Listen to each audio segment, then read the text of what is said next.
اور غیبت کے زمانے میں جو مومنین کی ایک ذمہ داری ہے وہ یہ ہے کہ خود امام کے چاہنے والوں سے محبت کریں اور ان کے پرابلم کو سولو کریں، کیا سوچتے ہوئے کہ یہ امام زمان علیہ السلام کے چاہنے والے ہیں۔ سب سے بڑا جو ہمارا رشتہ ہے وہ رشتہ امامت کا ہے، یعنی سگے بہن بھائی اگر امامت کے خلاف ہو جائیں تو وہ رشتہ ختم ہو جائے، ان کے ساتھ پھر بھی نیکی کر کے۔ جو اصل رشتہ ہے وہ کس کا ہے؟ توحید کا ہے۔ اصل رشتہ کس کا ہے؟ توحید کے بعد رسالت کا ہے، اور اس کے بعد امام۔ غیبت کے زمانے میں جو بہترین عمل ہے کہ جس کی جانب کل بھی توجہ دلائی تھی کہ امام زمان علیہ السلام نے کیا کہا، کس جیسے ہو جاؤ؟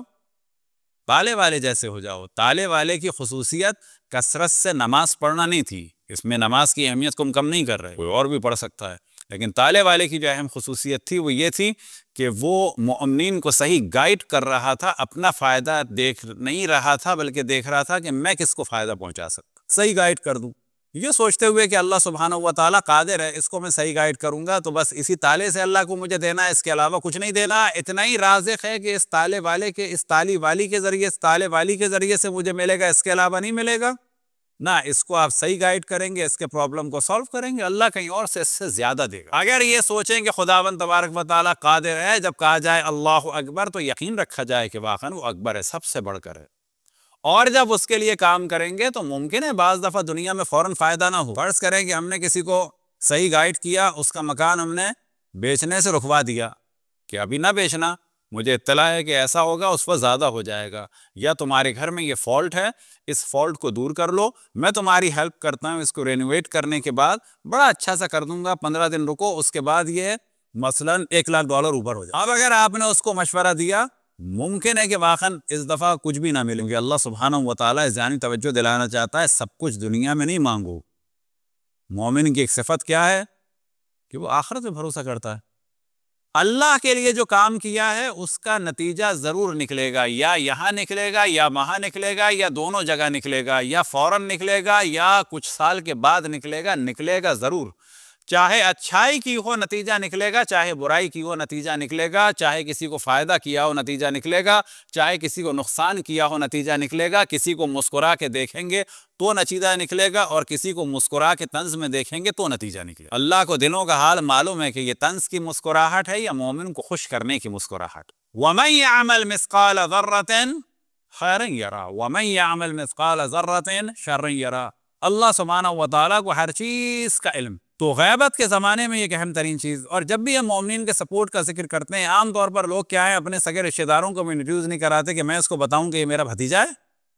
اگر کل اللہ نے زمانہ پلٹ دیا اور یہ بھتیجا جو اتنا اوپر چلا گیا، اس کے بعد انسان اسی بھتیجے کے پیچھے لگے گا کہ یہ میرا بھتیجا ہے۔ انسان یہ کیوں سوچتا ہے کہ آج یہ کم ہے، کل یہ اوپر ہو جائے گا۔ آج دنیا کا سب سے بڑا مالدار آدمی کون ہے؟ الزبتھ کا بیٹا ہے یا امیزون والا ہے؟ کون ہے؟ صلوات پڑھنے پر محمد والے میں، ان کا نام میرے ذہن میں نہیں ہے، کون تھا وہ؟ کتاب بیچنے والا، پتا تھا کتاب بیچنے والا یہاں پہنچے گا؟ جب اس نے کتابوں کا کام شروع کیا ہے، ممکن ہے بعض دفعہ کاغذ لاتا ہو، بعض دفعہ بیگ لاتا ہو، بعض دفعہ ٹیپ لاتا ہو، بعض دفعہ پوسٹ آفس لے جاتا ہو، کسی کو پتا تھا؟ تو یہ ذہن میں رکھیں گے، جس کو حقیر سمجھتے ہیں کل ممکن ہے کہ اللہ سبحانہ و تعالیٰ اسی حقیر کا محتاج بنے، اور جس کو ہم باعزت سمجھتے ہیں اور جس کے پیچھے بھاگتے ہیں، ممکن ہے اللہ اسی کے ذریعے سے ہم کو ذلیل کرا دے۔ بقول ایک ہمارے دوست کے مذاق میں کہتے تھے، جن کو کراچی کا پتہ ہے تو ان کو ذرا سمجھ میں آئے گا، کہ سمجھیں کہ ایک ہو گیا مثلاً گلشن اقبال اور ایک ہو گیا ذرا کوئی اور علاقہ ذہن میں رکھ لیں، اس کا نام نہیں لیتے، ایک ہو گیا فرض کریں بات آئی لینڈ یا ڈیفینس یا کے ڈی ہے، تو وہ مذاق میں کہتے تھے کہ ہمارے ایک چچا وہ گلشن میں رہتے تھے، وہ مذاق میں کہتے تھے ہمارے ایک چچا جو ہے لالو کھیت میں رہتے ہیں، ایک چچا ڈیفینس میں رہتے ہیں، لالو کھیت والے ہمیں جانتے ہیں، ہم انہیں نہیں جانتے، ڈیفینس والے کو ہم جانتے ہیں، وہ ہمیں نہیں جانتے۔ تو یہ والی کیفیت نا، اس وقت اللہ سبحانہ و تعالیٰ کس کو کہاں پہنچا دے کسی کو نہیں، بس انسان کا احترام کرے، اس چیز کو بھی ذہن میں رکھے، یہ تو ایک ہم نے خوف کے لیے بتایا، انسان کا احترام کرے کہ اس کے دل میں اللہ، ہر انسان کا احترام کرے، کس عنوان سے؟ کہ اللہ کی مخلوق ہے۔ وہ والا الگ موضوع ہے، دشمن خدا اور جنگ کے زمانے میں وہ الگ ہے، اس کو ہر جگہ ہم لوگ خلط ملط کر دیتے ہیں، یہ کافر ہے مسلمان ہے، نہ، ہر کافر کا بھی احترام کرے، ہر جانور کو حتیٰ جتنا کر سکتا ہے انسان کرے۔ اب ایسا نہ ہو کہ ایک دم سے شیطان ڈالے اب آپ سب کے سبھی جو ہیں وہ ایک ایک جانور اڈاپٹ کرنے چلے جائیں، نہ، جو پاکستان میں رشتہ دار ہیں ان کا خیال کریں، جو انڈیا میں آپ کے رشتہ دار ہیں ان کا خیال، یہ توقع نہ رکھیں کہ وہ آپ سے کہیں، آپ یہ توقع رکھیں کہ ہم ان کے بارے میں قرے دیں کہ ان کے حالات کیسے ہیں. یہ توقع نہ رکھیں کہ ہم سب کا کر سکتے ہیں، نہ آپ یہ توقع رکھیں کہ some thing is better than nothing. میں اکیلا نہیں کر سکتا، میں اپنے 10 عزیزوں کو تیار کروں گا تو ایک کا کر دوں گا. میں 1 10 کا نہیں کر سکتا، ہم 10 1 کا کر دیں گے. جتنا اللہ نے دیا ہے اللہ اس سے زیادہ دے گا، اس سے زیادہ کریں گے. اگر اس نہج پہ چلیں گے تو در حقیقت یہ وہ راہ ہے، یہ وہ نہج ہے کہ جس سے ائمہ علیہم السلام خوش ہوئے. اور ایک اہم موضوع جو ہمیشہ ہم ڈسکس کرتے ہیں، لوگ عام طور پر جو ہے وہ مومن سمجھتے ہیں بظاہر جو نظر آ رہا ہوتا ہے، لیکن جو سب سے زیادہ مومن ہوتا ہے جو اپنے واجبات پر عمل کرے، حرام سے بچے، لیکن جو انسانوں کے ساتھ اس کی ڈیلنگ. ہمیشہ ایک موضوع کو میں توجہ دلاتا ہوں، ہمارے معاشرے میں بہت سارے ایسے لوگ ہیں، یاد رکھیں، جو بظاہر نیک ہیں لیکن ڈاکو وہ والی بات نہیں، اور یہ خمس و زکوٰۃ مارتے ہیں، وہ بالکل ایک الگ موضوع، وہ بھی ہے غلط. لیکن ایک ایسا موضوع ہے کہ جو انڈیا پاکستان میں بہت زیادہ عام ہے، اور اس میں عموماً کون شامل ہوتے ہیں؟ وہ کون سا موضوع ہے؟ کہ ماں باپ کی پراپرٹی پر قبضہ کر لیتے ہیں. کون؟ کیا کہتے ہیں بھائی گھر کس کا ہے؟ یہ انڈیا میں جو ہمارے یہاں ایک غلط نظریہ پھیلا ہوا ہے پاکستان میں، وہ کیا ہے؟ گھر کس کا ہے باپ کے مرنے کے بعد؟ بیٹوں کا.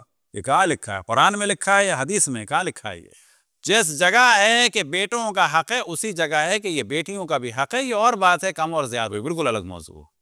لیکن یاد رکھیں کہ دین یہ ہے کہ باپ کے مرنے کے بعد اگر یہ گھر ہے تو کل تک اس گھر میں ہم رہ رہے تھے، کس کے ساتھ رہ رہے تھے؟ فرض کریں ہم اور آپ اپنے ابا کے ساتھ رہ رہے ہیں، تو کل تک اس گھر میں ہم رہ رہے تھے، کس کے ساتھ رہ رہے تھے؟ ابا کے ساتھ رہ رہے تھے. کس کی اجازت سے رہ رہے تھے؟ ابا کی اجازت سے رہ رہے تھے. کل تک کون مالک تھا گھر کا؟ ابا مالک تھے.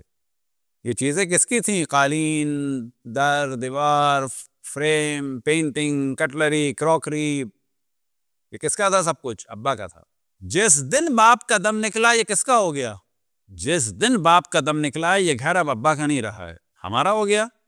لڑکے فوراً آگے بڑھتے ہیں اور قبضہ کر لیتے ہیں، ہمارا نہیں ہوا ہے.